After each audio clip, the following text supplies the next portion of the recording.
कहिए अतिथिगण, मैं आपकी क्या सहायता कर सकता हूँ? कृपया ऋषि वाल्मीकि को सूचना दीजिए कि अयोध्या से राम, जानकी एवं लक्ष्मण उनके दर्शन करना चाहते हैं। जो आज्ञा।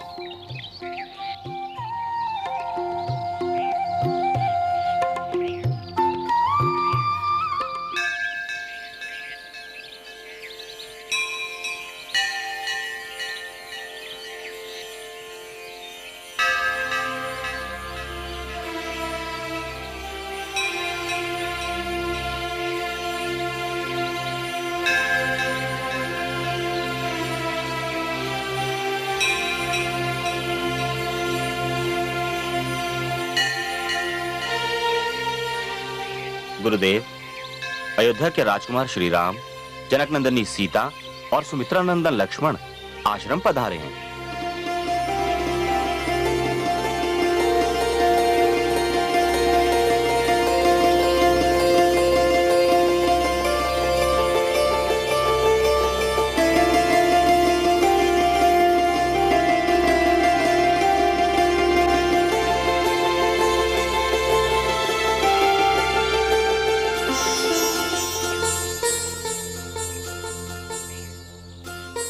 हे साधक, हे संत विचारक, हे आदि कवि वाल्मीकि, मुझे अपने चरण स्पर्श करने का सौभाग्य दीजिए। नहीं मर्यादा पुरुषोत्तम, मैं तो कुख्यात दस्यु था, अपराधी था। लोग मेरा नाम सुनकर कांप उठते थे। मैं तो बहुत बुरा मानव हूं। यह तो उस ब्रह्म की कृपा है कि मैं उस अंधेरे से बाहर निकल आया। फिर भी मैं स्वयं को इस योग्य नहीं समझता कि मेरे चरण स्पर्श किए जाएं। हे ऋषि श्रेष्ठ, जिस प्रकार एक वृक्ष का बीज जब धरती के ऊपर रहता है तो उतना सुंदर और सुडौल दिखाई नहीं देता, किंतु जब वही बीज धरती की कोख में समाकर एक वृक्ष बनकर उभरता है तो समस्त संसार के लिए हरे पत्ते, सुगंधित पुष्प एवं स्वादिष्ट फलों का कोष बन जाता है। उसी प्रकार जब आप घोर तपस्या और ज्ञान में डूबकर उभरे तो सारे संतों और महान कवियों के आदर्श बन चुके। जो व्यक्ति अपने कर्म से महान कहलाता है उसकी महानता की कोई सीमा नहीं होती ऋषिवर।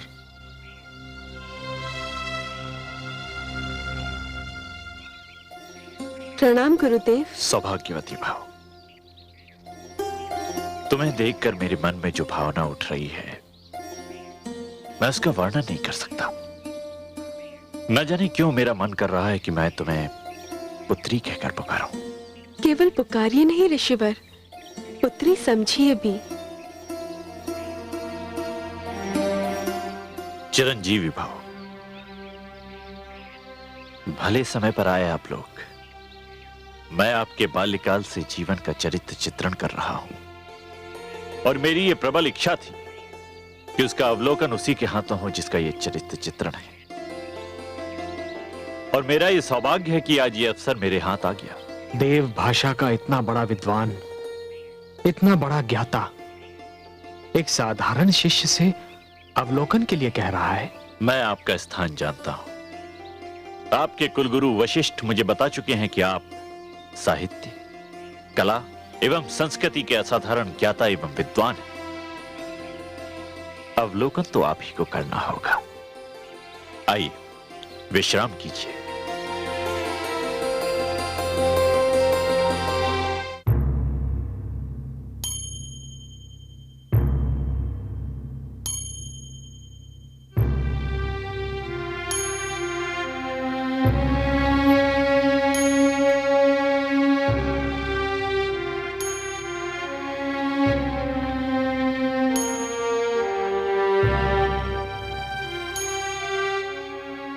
महाराज की जय हो।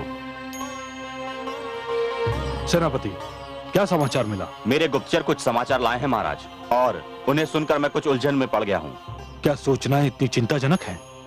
चिंताजनक तो कहना उचित न होगा मेरे लिए, पर हाँ, आश्चर्यजनक कहा जा सकता है। आप मेरा कौतूहल बढ़ा रहे हैं। कृपया शीघ्र बताइए, क्या सूचना लाए हैं आपके गुप्तचर? गुप्तचरों का कहना है कि राजकुमार भरत के साथ विशाल सेना तो है ही, गुरु वशिष्ठ और तीनों राजमाताएं भी हैं। क्या अर्थ हुआ इसका? ये स्वयं मैं समझ नहीं पाया महाराज। इसका अर्थ ये हुआ कि राजकुमार भरत जो मेरे ज्येष्ठ जामाता से युद्ध करने जा रहे हैं, उनके लिए कुलगुरु वशिष्ठ की सहमति और तीनों राजमाताओं की अनुमति भी प्राप्त है, जो असंभव है।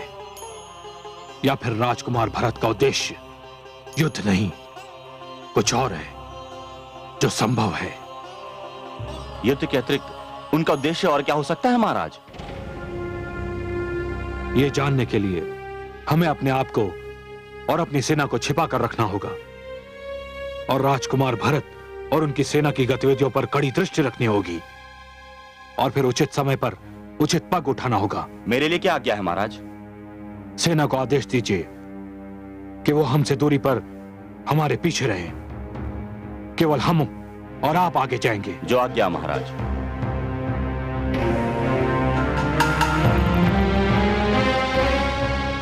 मेरी राजदुलारी सीता न जाने वन के कष्टों को कैसे झेल रही होगी।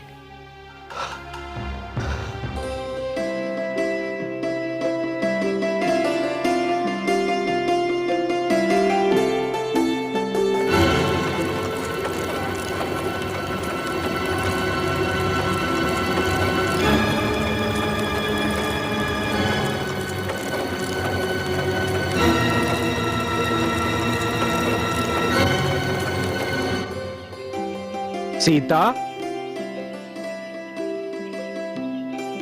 सीता,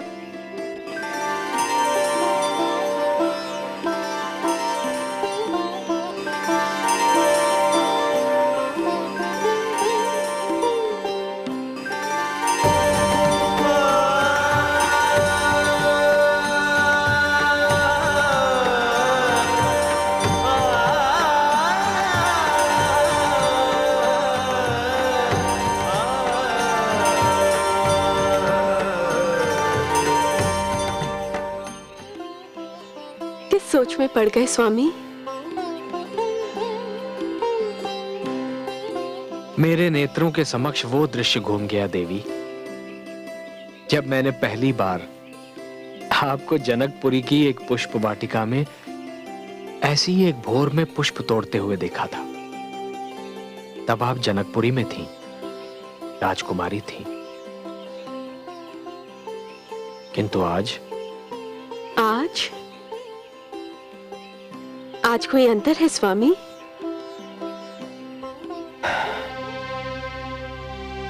भौर भी वैसी ही है, पुष्प भी वैसे ही है, किंतु आप जनकपुरी में नहीं हैं, एक उजाड़ वन में है। और आप राजकुमारी नहीं है देवी, एक वन से दूसरे वन भ्रमण करती दुखियारी है। जहां मेरे राम है, वही मेरी अयोध्या, वही मेरी जनकपुरी। और आपने मुझे दुखियारी कैसे समझ लिया? जिस नारी को सोते जागते, उठते बैठते, चलते फिरते, हर क्षण हर पल अपने स्वामी का साथ प्राप्त हो, वो नारी दुखियारी कैसे हो सकती है? वो तो सबसे सौभाग्यशाली नारी है। और यदि वो दुखियारी है, तो इस संसार की हर नारी दुखियारी होने को अपना सौभाग्य समझेगी।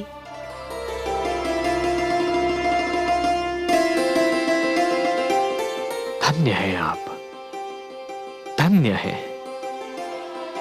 ये वाक्य तो केवल आप ही के मुख से निकल सकते थे। ये पुष्प तोड़ने की आवश्यकता क्या पड़ गई? भ्राता लक्ष्मण जल लेने गए हैं, तो मैंने सोचा आपकी पूजा का समय हो रहा है, मैं ही पुष्प तोड़ लाऊं।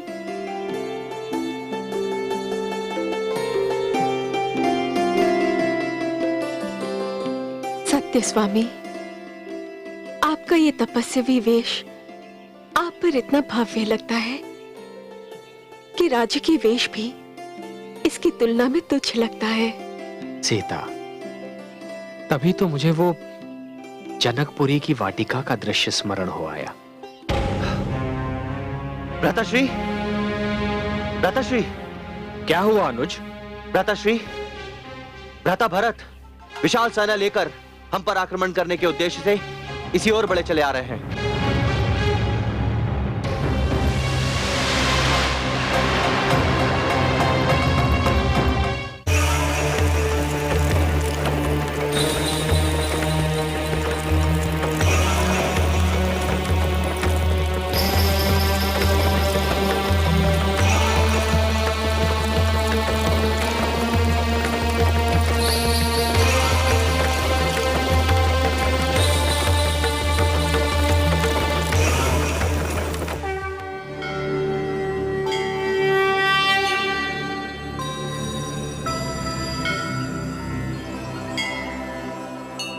देवाधिदेव, ये किसने आपके नेत्रों को अपनी ओर बांध रखा है? भरत ने। देवी, ये देखकर कोई कह सकता है कि भरत राम की विमाता के पुत्र हैं? सत्य कहा आपने। जिस प्रकार जड़ों में जल के रहते कोई वृक्ष सूख नहीं सकता, उसी प्रकार जिस परिवार में भरत जैसा भाई होगा, उस परिवार को कोई नहीं तोड़ पाएगा। संसार की कोई भी विपदा उस परिवार की एकता को भंग नहीं कर सकती। चारों भाइयों में जो स्नेह है, वो परिवार में संबंधों की ऊंची और आदर्श मर्यादा को स्थापित करता है। देखिए, भरत किस प्रकार हट कर रहे हैं कि उनकी माताएं रथ में सवार हो जाएं, और इसके लिए वो तर्क भी दे रहे हैं। उन्होंने महारानी कौशल्या जैसी नारी को निरुत्तर कर दिया है। कृपया यूं पैदल चलकर मुझे नरकगामी न बनाइए। किंतु पुत्र, हमें पैदल चलने में कोई कष्ट नहीं होगा। माता, आपको कष्ट हो ना हो, किंतु मुझे तो कष्ट होगा। यदि आपको इस प्रकार भ्राताश्री के समक्ष ले गया तो वो मुझे कदापि क्षमा नहीं करेंगे। तुम कुछ भी कहो पुत्र, हमें ये तनिक भी नहीं सुहाता कि हम रथों पर सवार यात्रा करें और तुम कांटों भरी मार्ग पर चलते रहो। माता, गुरु एवं माता दोनों देवता समान होते हैं, और मैं ये सहन नहीं कर सकता कि मेरे देवता पदयात्रा करें। कृपया रथ पर सवार हो जाइए। नहीं पुत्र, हम तुम्हारी ये बात नहीं मानेंगे। हमें भी पदयात्रा करने दो। माता, एक बात पूछूं? अवश्य पूछो। यदि मेरे स्थान पर भ्राताश्री होते और वो आपसे ये कहते, तो क्या आप उनकी बात ना स्वीकार करती? तो फिर मेरी बात क्यों टाल रही हैं? पुत्र भरत सत्य कह रहे हैं दीदी। हाँ, ये अपना हठ नहीं छोड़ेगा। चलिए हम रथ पर चलते हैं।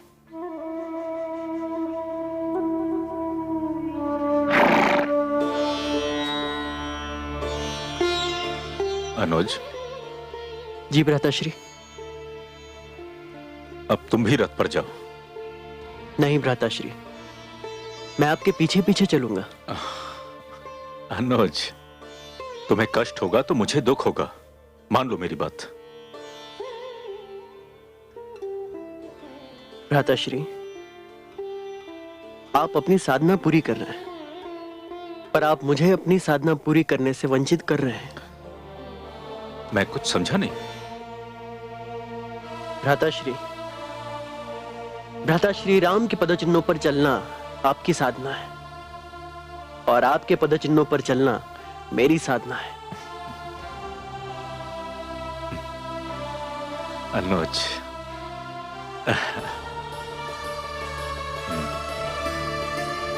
चलो।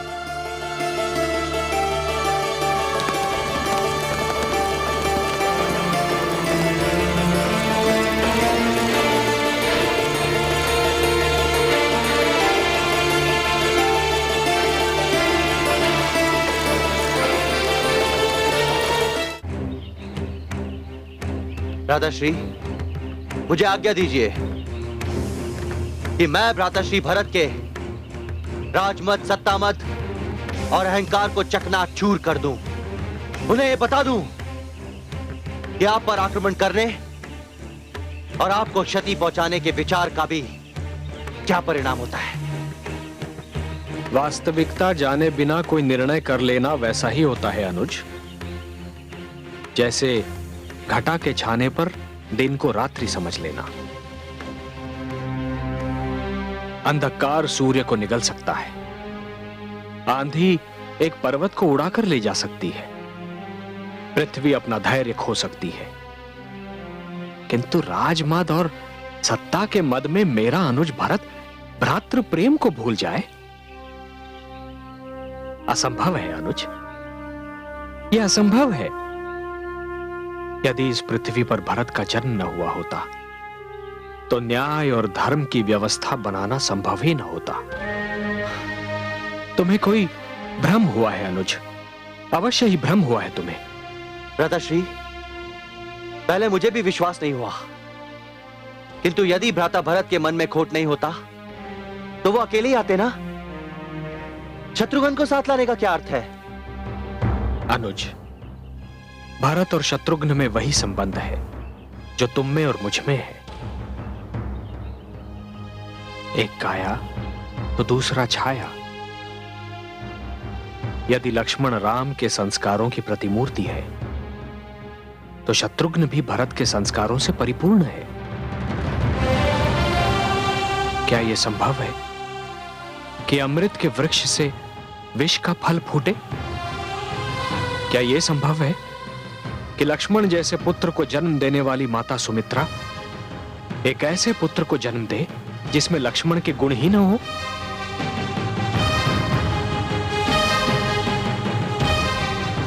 अनुज, क्या यह संभव नहीं है कि शत्रुघ्न भी मुझसे मिलने के लिए उतना ही उतावला हो रहा हो? भ्राताश्री,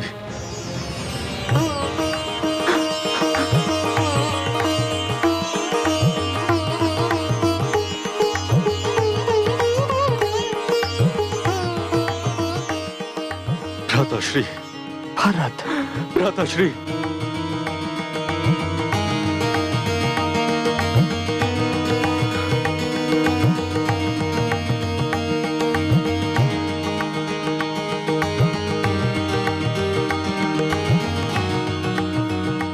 भ्राताश्री,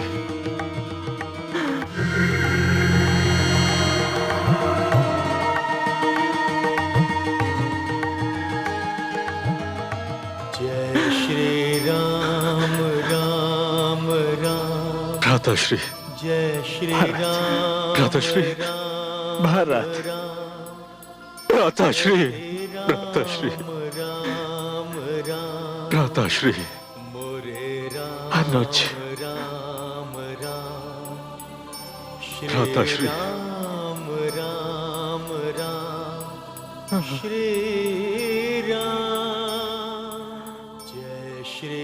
भारत,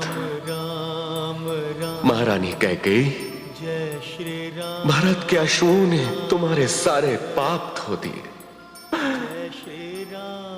भ्राताश्री, तुमने मुझे भरत जैसा पुत्र दिया। जाओ,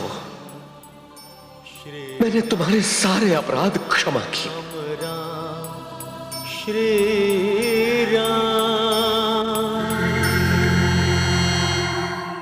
भारत,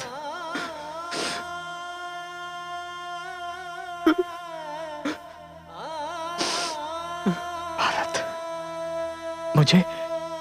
मुझे अयोध्या का समाचार सुनाओ भरत। कैसी है मेरी अयोध्या? विदा के समय पिताश्री अत्यंत अस्वस्थ लग रहे थे, कैसे हैं वो?